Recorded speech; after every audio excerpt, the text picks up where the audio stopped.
Today I fucked up by accidentally hiring my client's ex without realizing it. I run a small creative business, nothing huge, a few clients, mostly remote stuff. Last month I was swamped and decided to bring in some help for design work. Posted the gig, got a few solid applicants, and hired this one person who seemed super professional. For the first week everything was great. Fast communication, clean work, no red flags. Then one of my biggest clients calls me out of nowhere and says, "Hey, weird question, but is name working with you now?" I said, "Yeah, they're part-time helping out with design." Silence. Then she goes, "That's my ex, please tell me you're joking." Turns out they'd broken up a few months ago badly. Like lawyer involved, blocked on all platforms badly, and I had just given the ex full access to our shared folders that included her brand files. I froze. Checked the access logs, nothing shady, but still a massive yikes. I called the new hire, explained the situation, and to their credit, they were polite but way too calm about it. They said, "Yeah, I figured that might come up eventually." What do you mean might come up eventually? Anyway, now I've got a furious client and ex-employee who didn't technically do anything wrong, and a week's worth of awkward damage control ahead of me. Too long did not read. Hired a great designer, accidentally reignited someone else's breakup. Now my business feels like a reality show. What does your client expect you to have done differently? How exactly were you supposed to know about their personal life? If they said, "Weird question, but," then they already know there's no reason for you to know that. Restrict the access of the employee in question, and then move on. You're under no obligation to understand the interpersonal relationships of all of your clients. An ex-employee who didn't technically do anything wrong. Not sure about that. Depending on the business, that might be a compliance issue, especially since your employee seems to have known and just decided not to tell. Surely you just remove your employee's permissions to this client's files, and they don't do any work for this customer, but otherwise continue as usual? I think it's on the client to ask in advance about that kind of thing. She's the only one who knows that. 1. Her ex is someone she wants to avoid. 2. Her ex is also someone who works in the same field as the service she's requesting. I understand the client being upset, but I sure hope it's not directed towards you. That's a crazy, unfortunate coincidence for sure, though.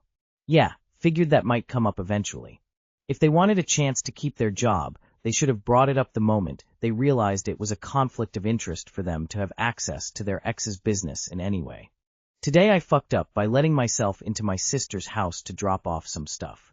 So my mom, 59, had arranged to drop off some stuff at my older, 30, sister's house along with my little sister, 16, who was going to stay with her for the weekend. We were going to drop her off and a few of my older sister's things, then move a cabinet out she didn't want anymore. I guess it wasn't mentioned that I, 23M, was tagging along to help with the heavy lifting. My mom texted my older sister and said we were an hour away, and she texted a thumbs up back. When we got there, my mom sent me to go get the cabinet out. I knocked on the door, but no one answered, and I heard a lot of excited shouting. I should have checked for a doorbell, but my family has never had a working doorbell growing up, so I didn't really think about it. I simply checked to see if the door was unlocked. It was, and I walked in. My older sister, her wife, and about 8 of her friends were in the middle of a Smash Brothers tournament.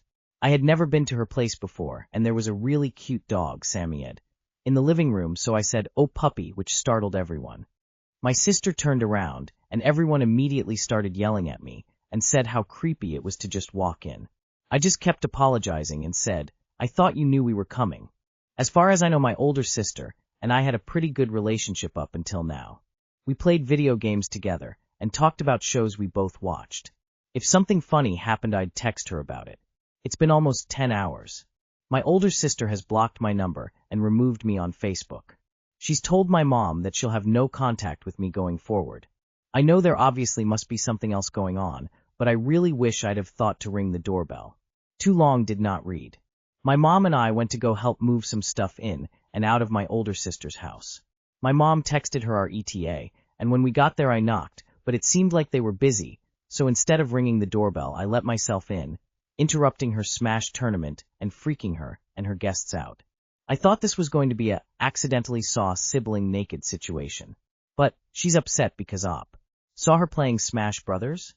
Unless that's a fun new euphemism for a lesbian orgy that I'm not aware of, that seems like an insane level of overreaction. You did not EFF up. like you literally did nothing wrong at all. You're owed an apology from your bitch of a sister. You didn't fuck up. Your sister is overreacting. Wait, hang on. When you say they were having a Smash Brothers tournament, that's not a euphemism for something else. They were literally playing a video game, and they reacted like that? Sounds like they overreacted. Once your sister realized it was you, that should have been the end of it. I know I wouldn't be explaining myself to her friends, that's for sure lol. Also, if you guys were no contact before this incident, then your mom should have been the one to go knocking. Seems like this could have been solved by her locking her doors.